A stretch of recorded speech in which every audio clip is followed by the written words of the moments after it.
नमस्कार साथियों, स्वागत है आपका अपने YouTube चैनल आखिरी एग्जाम में। मैं आदर्श शुक्ला एक बार फिर से पॉलिटी की क्लास में स्वागत करता हूं आप सभी का। और हमारी सीरीज चल रही है जैसा कि भारतीय संविधान में मूल अधिकार। और हमने कल जैसा कि पढ़ा समानता का अधिकार, जिसमें अनुच्छेद 14 में विधि के समक्ष समानता, अनुच्छेद 15 में धर्म, जात, लिंग, जन्म स्थान के आधार पर समानता, सार्वजनिक जगह पर जाने की स्वतंत्र समानता, और अनुच्छेद 16 में अवसर की समानता, और अनुच्छेद 17 में अस्पृश्यता का अंत, जिसे छुआछूत भी बोलते हैं। और अनुच्छेद 18 में हमने पढ़ा कि जैसे उपाधियां और नाम के आगे कोई विशेष उपाधि या विशेष वक्त लगाया जाता है, उसको उसकी समानता। अब आज हम पढ़ेंगे स्वतंत्रता का अधिकार, अनुच्छेद 19 से 22। जैसा कि समानता के बाद इसका आने का मुख्य कारण ये है कि जब किसी को समानता दी जा रही है तो दूसरे के स्वतंत्रता को वो सीमित तो नहीं कर रही। इसी के लिए भारतीय संविधान में स्वतंत्रता को रखा गया है। तो स्वतंत्रता के तहत अनुच्छेद 19 से 22 तक कुछ प्रावधान किए गए हैं। व्यक्तिगत स्वतंत्रता भी मौलिक अधिकारों में सर्वाधिक महत्वपूर्ण है। इसको अक्षुण्ण रखने के लिए भारतीय संविधान में अनुच्छेद 19 से 22 तक व्यक्तिगत स्वतंत्रता संबंधी प्रावधान है, जो मौलिक अधिकार का भाग में लिखित है। अनुच्छेद 19 में 6 प्रकार की अधिकार या सुरक्षाएं दी गई हैं। पहले भारतीय संविधान जब लागू हुआ तो भारत के नागरिकों को 7 प्रकार के मौलिक अधिकार, और जो अनुच्छेद 19 है इसमें भी 7 प्रकार के अधिकार दिए गए थे। तो जो संपत्ति का अधिकार था वो बाद में 19F को हटाकर एक कानूनी अधिकार के रूप में दर्ज कर दिया गया। तो अनुच्छेद 19 में मूल अधिकारों के केंद्र बिंदु 6 इस प्रकार हैं। ए में कहा गया है, 19A में वक्र या अभिव्यक्ति की स्वतंत्रता का किसी भी व्यक्ति के किसी भी माध्यम जैसे बोलचाल, लिखने, छाप कर, चित्रकारी आदि द्वारा अपने विचारों को व्यक्त करना। इस प्रकार इसके अंतर्गत अभिव्यक्ति के सभी माध्यम शामिल होते हैं। उच्चतम न्यायालय ने वक्र की स्वतंत्रता अभिव्यक्ति की स्वतंत्रता के अंतर्गत निम्नलिखित माने हैं। जैसे वक्र की स्वतंत्रता बोलने की स्वतंत्रता या जाहिर करने की स्वतंत्रता के माध्यम में बोलने की, लिखने की, छापने की, चित्रकारी आदि की। जो प्रेस की स्वतंत्रता है ये भी अनुच्छेद 19A में आती है। उच्चतम न्यायालय ने इसमें 6 प्रकार के शांति का अधिकार। जब आप कोई भी बात अपनी किसी के सामने अपनी बात रखते हैं तो आपका ये कर्तव्य भी है कि उसके गौरव को आप बनाए रखें। आपको बोलने की स्वतंत्रता है, लेकिन आप एक सामाजिक स्तर को देखते हुए और शांतिपूर्ण ढंग से उस बात को रखें। प्रेस की स्वतंत्रता, व्यवसायिक विज्ञापन की स्वतंत्रता, व्यवसायिक विज्ञापन की स्वतंत्रता भी दी गई है। फोन टैपिंग के विरुद्ध अधिकार, जैसे कि आपने फोन किसी को किया और वो आपका फोन आपकी बिना जानकारी के रिकॉर्ड कर रहा है, तो आपको 19A के तहत फोन टैपिंग के विरुद्ध भी अधिकार दिया गया है। अपने या किसी अन्य के विचारों को प्रेषित करने का अधिकार, अपने या किसी अपने के विचारों को प्रेषित करने का अधिकार, लेकिन उसके लिए जो भारतीय संविधान और भारतीय सरकार या संप्रभुता, एकता, अखंडता का उल्लंघन ना हो, इस बात का आपको ध्यान रखना होगा। प्रसारित करने का अधिकार, अर्थात सरकार का इलेक्ट्रॉनिक मीडिया पर एकाधिकार नहीं है। जो सरकार है उसको इलेक्ट्रॉनिक मीडिया पर एकाधिकार प्राप्त नहीं है। वो कोई भी बात सरकार के विपक्ष में भी छाप सकती है, लेकिन उसको ये मानना होगा कि इससे भारतीय जनता की एकता, अखंडता को कोई क्षति न पहुंचे। राजनीतिक दल या संगठन द्वारा आयोजन बंद के विरुद्ध अधिकार, जो भारतीय राजनीतिक दल है वो शांतिपूर्ण ढंग से अपना जैसे भारत बंद या कोई आंदोलन या अनशन कर सकते हैं, लेकिन शांतिपूर्ण ढंग से। सरकारी गतिविधियों की सूचना का अधिकार, किसी भी व्यक्ति को यह अधिकार है कि वो सरकार की सारी गतिविधियों को की जानकारी प्राप्त कर सकता है, बस वो भारत की रक्षा, सुरक्षा और एकता, अखंडता से संबंधित ना हो। किसी भी अखबार पर पूर्ण प्रतिबंध के विरुद्ध अधिकार, जैसे कि कोई अखबार कोई न्यूज छापता है और वो भारतीय संविधान के अनुरूप है और उसमें एकता और अखंडता को कोई क्षति नहीं पहुंचाई गई है, तो उसको ये उस पर पूर्ण प्रतिबंध सरकार नहीं लगा सकती। प्रदर्शन या विरोध का अधिकार, लेकिन हड़ताल का अधिकार नहीं।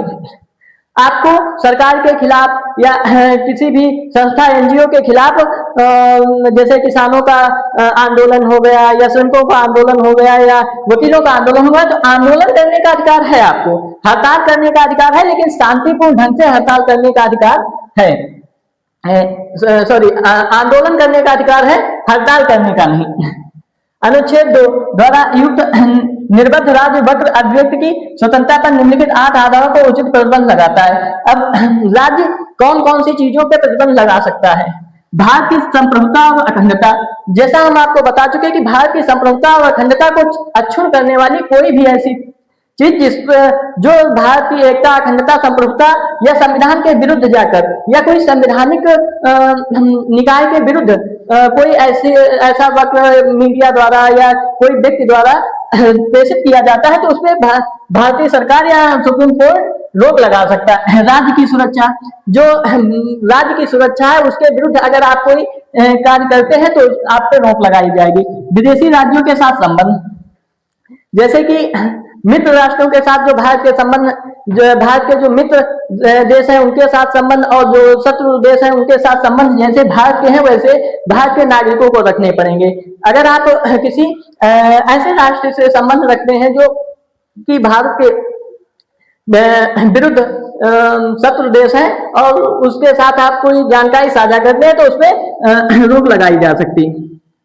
लोक व्यवस्था, अब आप जैसे धरना या अनशन या कोई ऐसे हड़ताल कोई भी ऐसा कार्य कर रहे हैं जिससे कि लोक व्यवस्था में बाधा ना हो, जैसे कि अगर जाम लगी हुई है तो आप एम्बुलेंस को रास्ता देने के लिए आपको सामने से हटाया जा सकता है, जो आपकी स्वतंत्रता का अधिकार का उल्लंघन नहीं है। शिष्टाचार और सदाचार, शिष्टाचार और सदाचार को बनाए रखना, क्योंकि आपको बोलने की स्वतंत्रता है लेकिन आप रोड पे निकले और कुछ भी बोलने लगे तो ये आपका शिष्टाचार और सदाचार के अंतर्गत आता है, आपको शिष्टाचार और सदाचार के अनुरूप ही बोलना है। न्यायालय की अवमानना, अगर कोई न्यायालय कोई भी निर्णय देता है उसके विरुद्ध आप नहीं जा सकते, अगर आप उसकी अवमानना करते हैं तो आपकी स्वतंत्रता को निरस्त कर दिया जाएगा। मानहानि, मानहानि जैसे कि किसी भी व्यक्ति द्वारा सरकारी कार्य में कोई बाधा डाली गई उसके बाद उस पे मानहानि का केस हो सकता है। अपराध उद्दीपन प्रेरणा, अपराधों के विरुद्ध जैसे कि आप पे कोई ऐसा अपराध लग जाता है कि आपको किसी राज्य से निष्कासित कर दिया जाता है, तो आपकी जो आने जाने की स्वतंत्रता है या बोलने की स्वतंत्रता है उस राज्य में नहीं जाने दिया जाएगा। अनुच्छेद 19B 19A शांतिपूर्ण सशस्त्र शस्त्र रहित सम्मेलन की स्वतंत्रता। अनुच्छेद 19(1)B में कहा गया है जब आप कोई सम्मेलन करते हैं तो शस्त्र रहित और सम्मेलन करने की आपकी स्वतंत्रता है। किसी भी नागरिक को बिना हथियार के शांतिपूर्ण संगठित होकर अधिकार में शामिल करना, सार्वजनिक बैठकों में भाग लेने का अधिकार है। कोई भी भारत का नागरिक वो सार्वजनिक बैठकों में भाग ले सकता है, लेकिन उसके लिए ये निश्चित किया गया है कि वहां पे जो बैठक या जनसभा हो रही है उसमें शस्त्रों को न लाया जाए और कोई हिंसा कार्य न किए जाए। व्यवस्था हिंसक अव्यवस्था, सामाजिक संगठन और सार्वजनिक शांति भंग करने के लिए नहीं है। ये व्यवस्था आपको अव्यवस्था, असामाजिक संगठन और सार्वजनिक अशांति भंग करने के लिए नहीं प्राप्त है। अनुच्छेद 3 द्वारा युक्त निबंध राष्ट्र की एकता और अखंडता आधार पर आर्थिक कानूनी व्यवस्था भंग होने पर आशंका के आधार पर राज्य। अनुच्छेद 3 में कहा गया है कि अगर राज्य को लगता है कि कोई व्यक्ति राष्ट्र के लिए खतरा हो सकता है, उसके द्वारा भारत की एकता, अखंडता या संप्रभुता को कोई क्षति है तो उस पर रोक लगा सकता है। प्रतिबंधित कर सकता है। अनुच्छेद 1C सामूहिक संबंध बनाने की स्वतंत्रता और अनुच्छेद 97 संविधान संशोधन द्वारा सहकारी समिति का निर्माण की स्वतंत्रता भी दे दी गई है। अनुच्छेद 19(4) द्वारा युक्त व्यक्ति निर्बंध देश की एकता और अखंडता, लोक व्यवस्था का सदाचार, एकता और अखंडता के साथ सदाचार भी इसमें जोड़ा गया। अनुच्छेद 1D भारत के संपूर्ण राज्य में आवागमन की स्वतंत्रता। जो 1D है वो भारत के किसी भी नागरिक को भारत के किसी भी राज्य में आने जाने की स्वतंत्रता मुहैया कराता है। और अब भारत के जो अभिन्न अंग जम्मू कश्मीर है उसमें भी 31 अगस्त 2019 से अधिकार सभी भारतीयों को प्राप्त हो चुका है, इससे पहले भारतीयों के पास नहीं था। अनुच्छेद 19 राज्य के किसी भी भाग में निवास करने का अधिकार। अब भारत का कोई भी नागरिक भारत के किसी भी राज्य में, जैसे आप उत्तर प्रदेश के हैं तो बिहार में, मध्य प्रदेश में, महाराष्ट्र में कहीं भी रह सकते हैं। और 31 अगस्त 2019 से आप जम्मू कश्मीर में भी रह सकते हैं। अनुच्छेद 19(5) द्वारा अनुच्छेद 19D तथा 19E पर युक्त निबंध साधारण जनता के हितों अथवा किसी अनुसूचित जाति के हितों के संरक्षण के आधार पर प्रतिबंध लगा सकता है। जैसे कि आप मान लीजिए काफी भारत में अभी आदिवासी समुदाय है जो काफी पिछड़ा इलाका है, वहां पे वो अपने ही तरह की जो सामाजिक व्यवस्थाएं बना के रखे हुए हैं, तो वहां पे जाने से आपके और उनके बीच संघर्ष हो सकता है। तो सरकार जो अनुच्छेद D में 19(D) में कहा गया है कि आप कहीं भी आ जा सकते हैं और कहीं भी अनुच्छेद 1E में कहा गया है कि निवास कर सकते हैं। तो वो जो राष्ट्रपति द्वारा जो एरिया घोषित किए गए हैं अल्पसंख्यक, अनुसूचित जाति या पिछड़ा वर्ग, जो विशेष समुदाय है, जहां पे जाने से आपकी जान को और आपके वहां रहने से उनकी जान को खतरा हो सकता है, तो इसके तहत सरकार रोक लगा सकती है। अनुच्छेद 1 संपत्ति का अधिकार, जो 44वें संविधान संशोधन 1978 द्वारा मूल अधिकारों से हटाकर 300 के अंतर्गत संवैधानिक अधिकार बना दिया गया। जो भारत संपत्ति का अधिकार था उसे एक कानूनी अधिकार 301 के तहत बना दिया गया। अनुच्छेद 19(1G) में कोई भी वित्त, आजीविका और व्यवसाय करने का अधिकार है। आप भारत में कोई भी वित्त, आजीविका या व्यवसाय कर सकते हैं, इसका अधिकार आपको 19G देता है। 19(6) द्वारा युक्त निबंध सरकार इसके लिए विधि द्वारा न्यूनतम तकनीकी योग को निर्धारण कर सकती है और किसी भी उद्योग के संचालन के लिए निजी व्यक्ति को प्रतिबंधित कर सकती है। उदाहरण रेलवे, परमाणु ऊर्जा अनुसंधान आदि। तो जो भारत के रेलवे और परमाणु ऊर्जा संस्थान है, इनके लिए भी निजी व्यक्तियों को संबोधित किया जा सकता है। अनुच्छेद 20 अपराधों के लिए दोषी सिद्धि के संबंध में संरक्षण। अनुच्छेद 20 में जो अपराध, जैसे आपको मान लीजिए आप पे कोई अपराध लग गया तो आपको दोषी सिद्ध होने से भी संरक्षण है। आपको पुलिस पकड़ के ले जाती है तो उसमें भी आपको क्या क्या संरक्षण प्राप्त है। किसी भी व्यक्ति को वित्त के उल्लंघन के बिना दंडित नहीं किया जाएगा। वो अगर आपने कोई ऐसा कार्य नहीं किया है जिससे कि भारतीय कानून की या विधि का कोई भी उल्लंघन हुआ है, तो आपको दंडित नहीं किया जा सकता। यह अनुच्छेद 20 कहता है। यह अधिकार भारत के नागरिक तथा विदेशी दोनों को प्राप्त है। और भविष्य लक्ष्य और भूत लक्ष्य विधि, जब विधि अपने निर्माण की तिथि के बाद किसी भी आगामी तिथि से प्रभावी होगी तो उसमें भविष्य लक्ष्य विधि कहते हैं। और इसमें कहा गया है कि अगर आप मान लीजिए आज जो कानून है उसके तहत उल्लंघन किया है और बाद में उसी कानून में संशोधन करके उसकी सजा का प्रावधान बदल दिया जाता है, तो आपको आज के हिसाब से ही जब आपका फैसला आएगा तो आपको आज के हिसाब से ही उसमें न्याय मिलेगा। जब निर्माण की तिथि से पूर्व लागू कर दिया गया तब उसे भूत लक्षित विधि कहा जाएगा। अनुच्छेद 20(1) आपराधिक मामलों में भूत लक्षित विधि का निर्माण प्रतिबंधित नहीं, परंतु घटना के बाद विधि बनाकर किसी भी व्यक्ति को दंडित नहीं किया जा सकता। जैसा कि हमने आपको बताया कि आपने जिस तारीख में, जिस दिनांक में, जब आपने जो विधि के विरुद्ध जाकर कार्य किया है उसी के तहत आपको, अगर मान लीजिए आपने आज कोई ऐसा कार्य कर डाला जो विधि के विरुद्ध था, और उसकी सजा 2 साल है। और उसके बाद में जब आपका फैसला आने वाला था, उससे पहले कि उसमें संशोधन करके संसद ने उसका सजा को 5 साल कर दिया, तो आपको जब सजा मिलेगी तो वो 2 ही साल की मिलेगी। ये अनुच्छेद 20(1) में कहा गया है। अपराध के समय विधि प्रवर्तन की केवल उसी विधि के उल्लंघन के आधार पर दंडित किया जा सकता है। अनुच्छेद 20(2) किसी भी व्यक्ति को एक ही अपराध के लिए एक से अधिक बार दंडित नहीं किया जा सकता। अगर कोई व्यक्ति एक बार दंड प्राप्त कर चुका है तो उसके बाद उसको किसी भी व्यक्ति को न्यायालय द्वारा एक बार दंड दे दिया गया है तो दूसरी बार उस सजा के लिए दंड का कोई प्रावधान नहीं है। यदि किसी लोक सेवक को आपराधिक आरोप में पदच्युत किया जाता है तो उसकी पदच्युत दंडादेश के अंतर्गत नहीं आती है, उस पर न्यायालय में पुनः मुकदमा चलाया जा सकता है, अर्थात उसे अभियोजित किया जा सकता है। और अनुच्छेद 20(3) में किसी भी व्यक्ति को अपने ही विरुद्ध गवाही देने का बाध्य नहीं किया जा सकता। जैसा कि अगर आपको मान लीजिए किसी भी केस में पुलिस पकड़ के ले जाती है तो आपको अनुच्छेद 20(3) ये अधिकार देता है कि आप अपने विरुद्ध गवाही देने के लिए आपको वो मारपीट नहीं सकते हैं, वो आपसे कुछ कबला नहीं सकते हैं। और अगर ऐसा करते हैं तो आप अनुच्छेद 20(3) के तहत वो जो मारपीट से बचने के लिए आप वो कह सकते हैं और ये कहीं भी न्यायालय में मान्य नहीं होगा।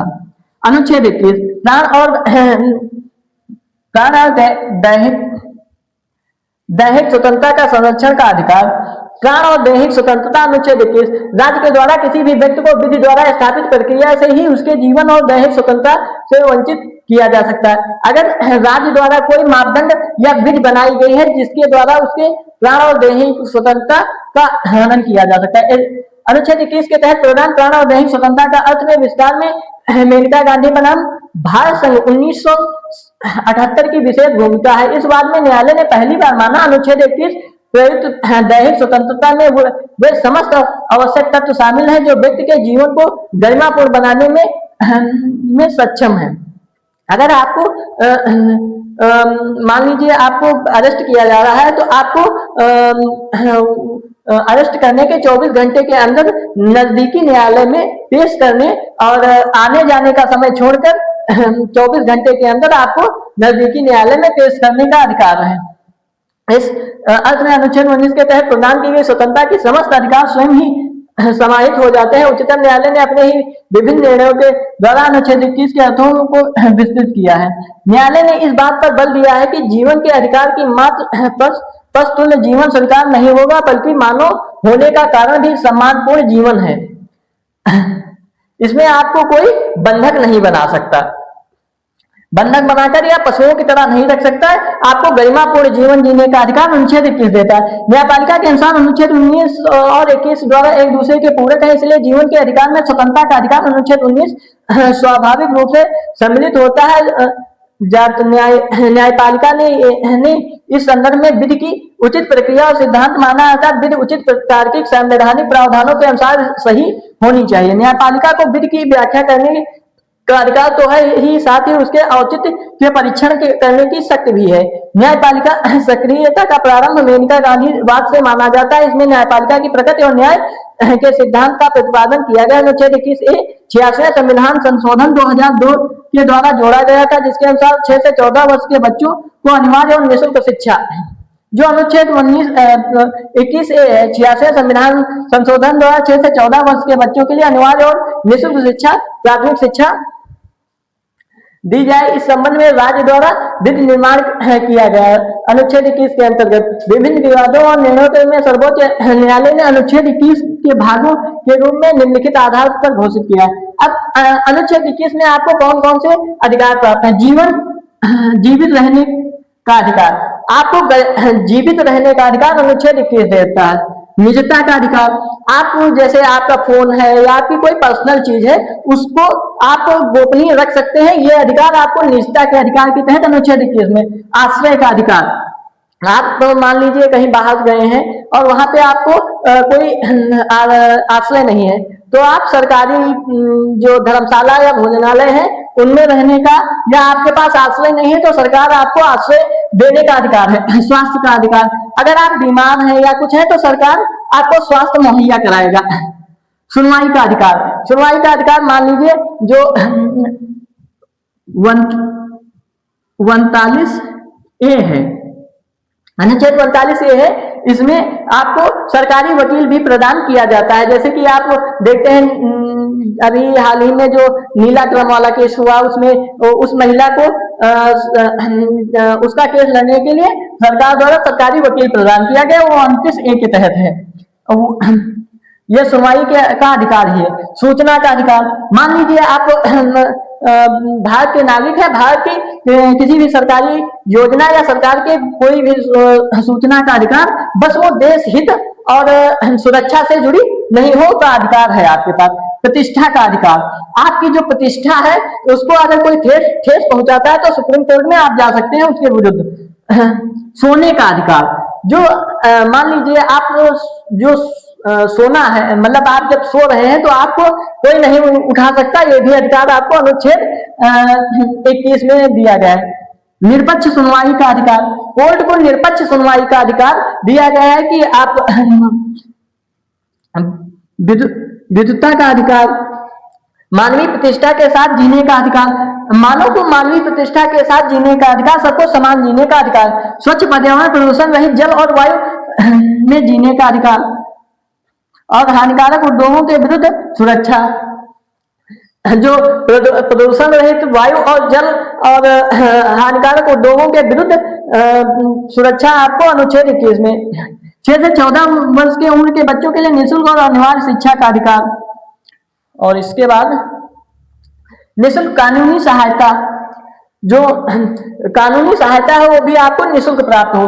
अकेले कारावास में बंद होने के विरुद्ध अधिकार, अगर आपको मान लीजिए अरेस्ट किया जाता है तो आपको को सबसे पहले जो अरेस्ट करते हैं वो वर्दी में होने चाहिए, उनका नाम और वो कारण आपको पता होना चाहिए। आपको अपने घर वालों से मिलने का अधिकार और आपको अपने मन के वकील से मिलने का अधिकार अनुच्छेद 21 के तहत दिया गया है। और आपको 24 घंटे के अंदर नजदीकी न्यायालय में पेश करने का भी अधिकार है, आने जाने का समय छोड़कर।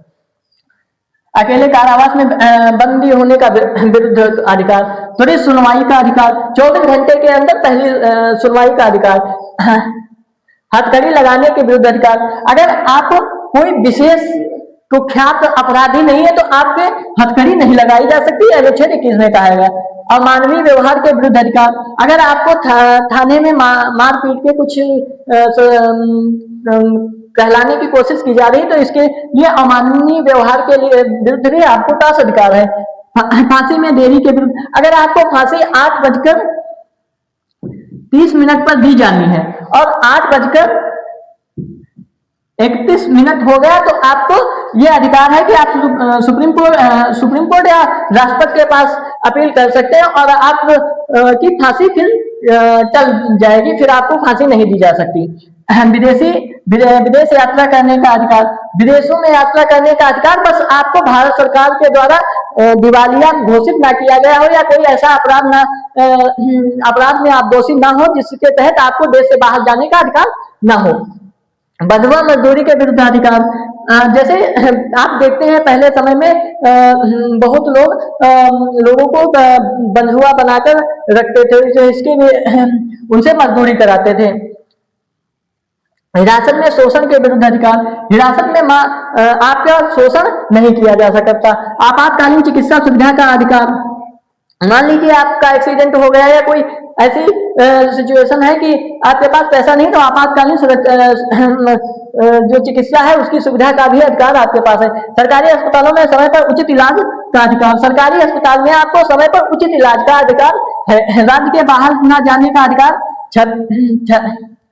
राज्य के बाहर न जाने का अधिकार, राज्य के बाहर आपको न जाने का भी अधिकार है। अगर आपको राज्य से निकाला दिया जाता है तो आप इसके विरुद्ध भी कोर्ट जा सकते हैं। कैदियों के लिए जीवन की मूलभूत आवश्यकताओं का अधिकार, कैदियों के लिए उनके जीवन की मूलभूत आवश्यकताएं जैसे खाना, कपड़ा और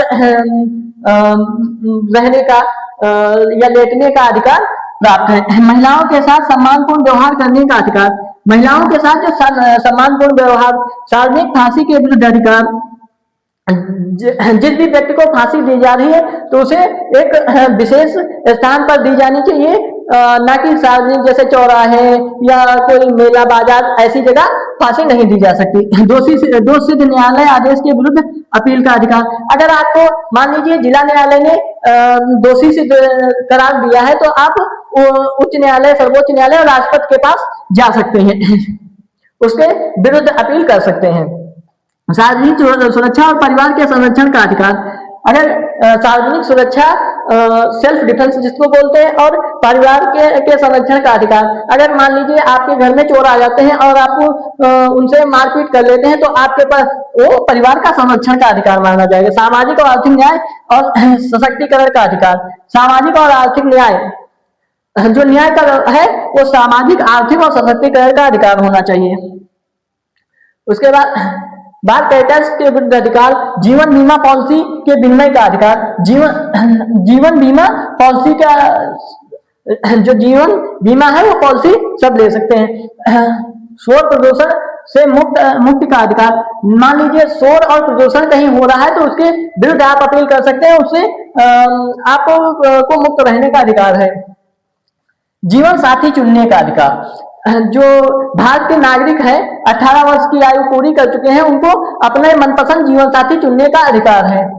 गरिमा के साथ मृत्यु का अधिकार, अगर कोई भी व्यक्ति है वो उसको मृत्यु के समय गरिमापूर्ण मृत्यु का अधिकार है। अनुच्छेद 22, कुछ दशाओं में गिरफ्तारी का निषेध से संरक्षण, मान लीजिए अनुच्छेद 22 में कहा गया है कि जो गिरफ्तारी होगी वो कुछ दशाओं में, अनुच्छेद 22 मनमानी गिरफ्तारी से संरक्षण दिया गया है। किसी भी व्यक्ति को गिरफ्तार करने का कारण आधार बताया जाना और उसे अपने मनपसंद विधि वक्ता वकील से परामर्श करने का अधिकार। अनुच्छेद 23 में कहा गया है कि जो भी गिरफ्तारी है वो मनमाने ढंग से नहीं होगी। आपको जिस व्यक्ति को आप गिरफ्तार कर रहे हैं उसको कारण बताना पड़ेगा, आपको फुल वर्दी में होना होगा, आपका नेम प्लेट लगी होनी चाहिए कि उसको कौन व्यक्ति अरेस्ट कर रहा है, और उसको अपने मन के वकील से मिलने का अधिकार है। अनुच्छेद 22, किसी भी व्यक्ति को हिरासत में लेने के 24 घंटे की अवधि के निकट मजिस्ट्रेट के समक्ष प्रस्तुत करना होगा जिसे यात्रा का समय शामिल नहीं होगा। अनुच्छेद 22(3), अपवाद, 2 प्रकार के व्यक्तियों को ये अधिकार नहीं है।